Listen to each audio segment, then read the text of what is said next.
ভিডিওর মাধ্যমে আমি তোমাদেরকে এবছরের অর্থাৎ তোমাদের যাদের 2024-25-এর ফার্স্ট সেমিস্টারের ইতিহাসে সাপ্লি আছে তাদের জন্য আজকের এই ভিডিওটি। অর্থাৎ এই ভিডিওর মাধ্যমে আমি তোমাদেরকে যে কোশ্চেনগুলো দিতে চলেছি অর্থাৎ সাজেশনটি, এই সাজেশনের প্রশ্নগুলো কিন্তু অত্যন্ত গুরুত্বপূর্ণ। কারণ এই প্রশ্নগুলো পড়ে গেলে এর আগে যেবার অর্থাৎ এর আগেও যারা পরীক্ষা দুবার দিয়েছো কিংবা এবার তোমাদের লাস্ট সুযোগ হতে পারে, কারণ এরপরে এনইপি সিস্টেম চালু হয়ে গেলে কিন্তু সুযোগ নাও দিতে পারে। ইউনিভার্সিটি যদি সেই নিয়ম করে থাকে তাহলে কিন্তু এটাই লাস্ট সুযোগ হতে চলেছে তোমাদের জন্য। তো এবার কিন্তু আর সেই ভুলটি করলে চলবে না, কারণ এবারে তোমাদেরকে পাস বা সাপ্লিটা ক্লিয়ার করতেই হবে। তো তোমাদের কমেন্ট অনুযায়ী আজকের ভিডিওতে অল্প কয়েকটি কোশ্চেন আছে। এই প্রশ্নগুলো পড়ে গেলে আমি এটুকু বলতেই পারি যে তোমাদের পাস নাম্বার কিন্তু উঠে যাবেই, যদি একটু ভালো করে পড়ে যাও। পরীক্ষার তো আর বেশি দিন বাকি নেই। তো এই কদিনের মধ্যে কোশ্চেনগুলো লেখো, সম্পূর্ণভাবে লিখে ভালো করে প্রস্তুত করো। আশা রাখবো এবার আর কোনো রকম সাপ্লি আসবে না। দেখো, প্রতিবারে আমি বলি যে এবারে সাপ্লি আসবে না, কিন্তু সাজেশন কমন আসে, কিন্তু তোমরা যে সেগুলো ভালো করে লিখে আসতে পারো কিনা সেটাও একটি কথা। যদি ভালো করে লিখে আসতে পারো তাহলে কিন্তু এরকম সাপ্লি হওয়ার কোনো আশা থাকে না, তোমরা পাস করে যেতে পারবে। তো আজকের এই ভিডিওটি তোমরা যারা ফেসবুক পেজ থেকে দেখছো অবশ্যই ফেসবুক পেজটিকে ফলো করে রেখো, আর যারা ইউটিউব চ্যানেল থেকে দেখছো তারা অবশ্যই ইউটিউব চ্যানেলটিকে সাবস্ক্রাইব করে রেখো।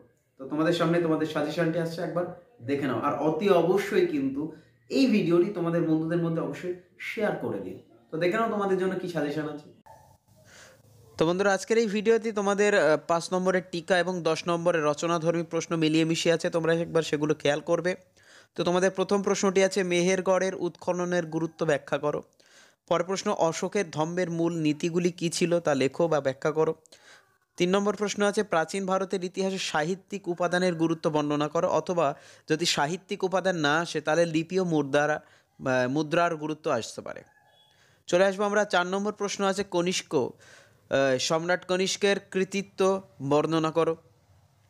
এরপর চলে আসবো 5 নম্বর প্রশ্ন হরপ্পা সভ্যতা কতটা নগরাশ্রয়ী ছিল তা লেখো, অথবা একটি প্রশ্ন আছে যদি নগরাশ্রয় না দেয় তাহলে দিতে পারে হরপ্পা সভ্যতার পতনের কারণগুলি আলোচনা করো বা লেখো।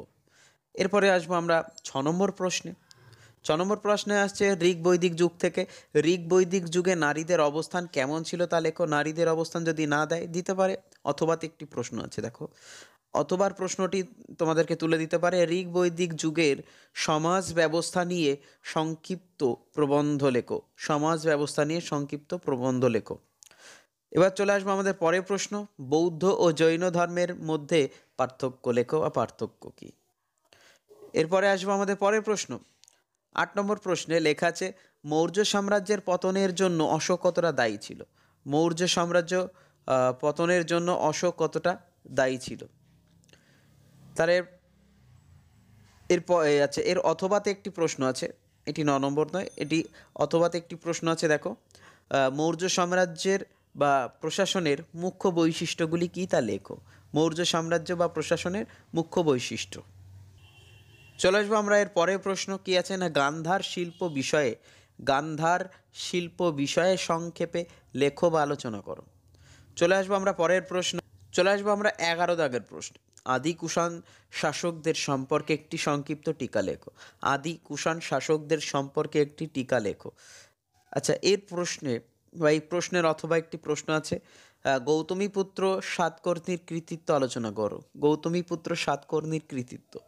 12 নম্বর প্রশ্ন আছে, দেখো তোমাদের সামনে মৌর্য গুপ্তচর ব্যবস্থা সম্পর্কে একটি টিকা লেখো, অথবা চন্দ্রগুপ্ত মৌর্য কে ছিলেন, অথবা দিতে পারে চন্দ্রগুপ্ত মৌর্য কে ছিলেন।